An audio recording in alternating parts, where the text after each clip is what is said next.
hello everyone again. This is Hand from Above with VPnerski. I should say VP Hand from Above. Now we did a little name change, but we are casting Game 5, which is the make or break it game in the TG versus VP Gamers clan war.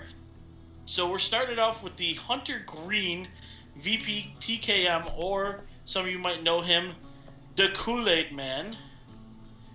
And we'll move up to the top here, and we have the blue Zerg Dire Strait for TG. This is on Shattered Temple, right? Yes, this is Shattered Temple. It's the MLG version of the map once again. So hopefully the players will realize that they need to not scout the close positions, but we're about to find that out pretty soon here.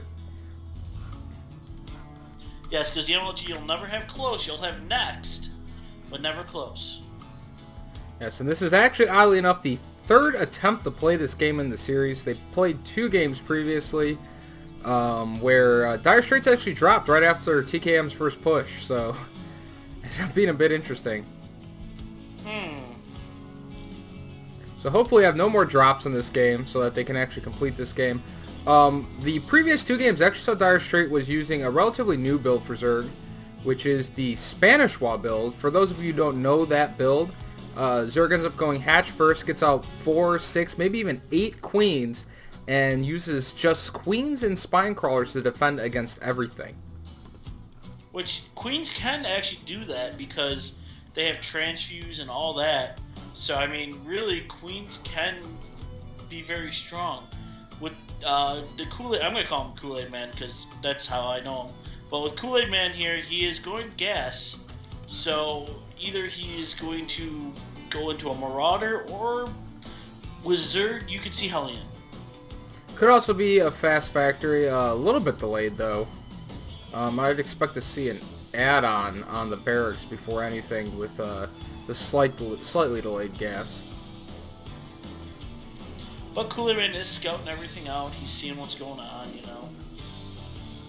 And, I mean, nothing really special. Yeah, I was kind of going through that kind of, I guess what I would call the waiting phase of the game to see what the players are actually going to end up doing with their builds. Kool-Aid Man played him twice. We'll have to see how he reacts. It's definitely best, in my opinion, if you see a Zerg going to Spanish Wall build, to do some kind of an early expand yourself. Zerg will go with pretty much 0 army besides the queens and the spine crawlers for quite some time. So it does allow Terran or Protoss to potentially take a rather fast expansion, but we'll see what the Kool-Aid Man ends up deciding to actually do. Honestly, if I saw that, I would do one of 2 things. I would either nuke him, or I would go to Banshees. Well, while nuke might not be the most efficient way to attack them, the Banshees definitely could be a potential option. But Zerg does have a lot of queens out, so definitely could be a little tenuous with Banshees. The best builds that I've seen, as we see him putting a reactor down on the barracks and getting up a factory, the best build that I've seen most people use is to just actually go for a hyper-economic build, like 1 barracks expand or something like that. But we or get a double factory. Or we could do what's looking to be some kind of a early 1 base type of a push. We'll see what he actually does. Lifting up that barracks, I'm actually thinking this could be a Hellion build. Oh, actually sets it back down for a tech lab, so maybe not. Or getting blue flame. I don't know. We'll have to actually see what he does. He could try and do some kind of an early tank marine push. In the 2 previous games they attempted to play, that is what he did. So it could be a tank marine push. We'll have to see what he ends up deciding to do, though. If I had played a guy twice already, I would change it up. And he is getting blue flame. Yeah, definitely going to be going for reactor blue flame Hellions. Probably look at about 4 to 6 Hellions and then try and apply some pressure with it. He's going to want to try and deny this Ling from scouting it. Ling will sort of see it. But the Ling goes splat, and there is not an issue there. We have 3 Hellions on the way now. So, he is not going to drop them. I think he's going to just try to run on in. Yeah, no, does not have a starport started, so it does look like he is going to try and just run them through the front. Honestly, against this style, this may or may not work out for him. It's going to really depend on how Dire Straits reacts to it. He does have a lot of queens out already. 5 queens by the natural, a 6th queen up in his main. So with 5 queens, the Blue Flame Hellions could actually be a little bit difficult to execute. Plus also has 2 spine crawlers on the way. This is that exact style I was just now talking to you about, where you have a ton of queens, even has a 7th and 8th queen on the way, and spine crawlers to defend well. You just drone up really hard. Has gotten to that 32 drone mark, so he is taking all of his gases, which as you do with this build, take all your gases at the same time, defend with the queens and spine crawlers, and you just tech and econ behind it. If we do look at the econ real quick, you see it's already 36 to 28, so huge lead for Zerg right now. Oh, definitely, but at the same time, I mean, I hate to say it, but Hellions are fast. Yes, he could potentially poke in here, actually on the edge of the creep here, but just waiting there, actually. Queens are going to move forward, Hellions are going to try and move him, but then end up backing up. See, I would just drive past him. Drive past, click up the ramp, and just get up there. Yeah, I think that definitely could have been an option. Not a lot of defense back in the actual bases themselves besides the queens. Queens will kill Hellions, but not super fast, so he could potentially actually get some damage done with those Hellions. And now we actually have Dire Straits doing a very smart move. He's going to actually be walling off his front with queens and spine crawlers. Well, hey, what can you do, you know? You know what I would do now? Nuke it. That is going to be my thing. Definitely a potential option. Looks like he's going to instead go for the drop option, which could potentially pan out for him. Is actually starting an expansion command center, but if you look at the economy disparity right now, it is already 42 harvesters to just the 28 of TKM, the Kool-Aid Man. Yeah, it's the Kool-Aid Man. Looks like he's still just going to keep on building out quite a few of those Hellions. Is now starting to switch over into siege tanks, though. Has not added a tech lab, though, to that second factory. That is not a bad idea, honestly, for Siege, because Siege will pick off queens once they get upgraded pretty quick. Yeah, that queen wall would be a lot more vulnerable then. Does have a lot of transfuse saved up, though. Pretty much all those queens getting near half the full energy. It looks like he's going to try and go for a medevac drop, I'm thinking, with these Hellions. I'm not sure how effective it's going to be, though, because Dire Straits has very good Overlord placement. Has Overlord just all over the edge of the bases in between. So it's going to actually be pretty hard to actually get this drop in. He has loaded up the Hellions, though, so he is going to go for the drop attempt. Looks like he's going to go for a 2 medevac, 8 Hellion drop attempt. If he can get it in there, that would be pretty huge. But we'll have to see how Dire Straits reacts. Right now, Dire Straits is Ling heavy. So Blue Flame will just chew them up. He is building some roaches, though. Does have a roach worn down. So we'll have roaches soon. But here comes the Blue Flame Hellions to go after the drones, picking off a bunch of drones. Attacking that queen. Not sure about that. Don't wait on the queen. Ends up picking off a bunch of drones. But here comes all those lings and the rest of the queens. He's going to have to get out of there with those Hellions now. Might have wanted to do some microfire, but decides not to. Picks him up. Ooh. I would say that's a fair trade. Not the worst trade. Did bring the harvester count of the Zerg down quite a bit, down to 45 to 33. But Zerg still with an economic lead at this point in the game. He is, but I got Thor's coming. So Thor is here, is coming on out, and he is going to rock out. And I'm sorry to say, if I see Thor's in my base, I will run. Because 2 spine crawlers, as sure as gold, ain't going to be holding those back. Yeah, definitely true. Income advantage and the army advantage size still a little bit in Dire Straits' favor. I'll bring up the actual army tab for you here. Army supply a little bit in TKM's favor. Worker supply largely in TKM's favor. 60 drones to just the 35 of the Kool-Aid Man. I'm going to throw this out there. Me being the caster I have been in a long time, I see Yuta's on the way and I see Thor's. They don't mix. I see a Viking out there and he has been popping Overlords. Or he's OV hunting, shall we say. Yeah, definitely is. It looks like Dire Straits, though, is actually going Roach focused. He is getting the +1 Roach attack upgrade along with the +2 Carapace. So it does look like he is seeing that this is going to be a mech build and is going more Roach heavy. Although we do have a bunch of extra barracks We have a is drop on the way. going on, too.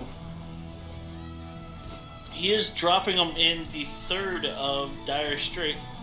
Maybe he is sitting here looking at them. Well, actually, at this point, this drop would actually be largely ineffective, as there's actually no drones at that third base yet. So he actually would kill exactly nothing had he decided to push forward. So this could actually work out in his favor if he actually dropping. waits.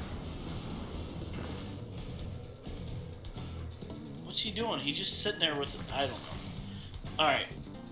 So now we have, in the front of his base, we have four bunkers. We do have those Hellions moving forward now, but they're going to find out there is absolutely no drones there. I mean, I suppose he could try and attack the Queen, but he's not going to be very effective against it. Ends up just picking up that drop and moving it. Looks like he's going to try and move it to the gold base of the Zerg. Which would be kind of smarter, because there is Lings there. And Yeah. Lings will get cooked. It's going to pick off a couple of these Lings here. Oh, gets a Hellion trap that loses both of those Hellions. Now just one Hellion left. And he's going to drop that, and he goes, whatever. In the meantime, actually shooting a couple of those Overlords off of the edge of his space, but here comes a huge push by Dire Straits. Queens and Roaches moving look at forward. The creep spread. This is like grape jelly all over the map. I mean...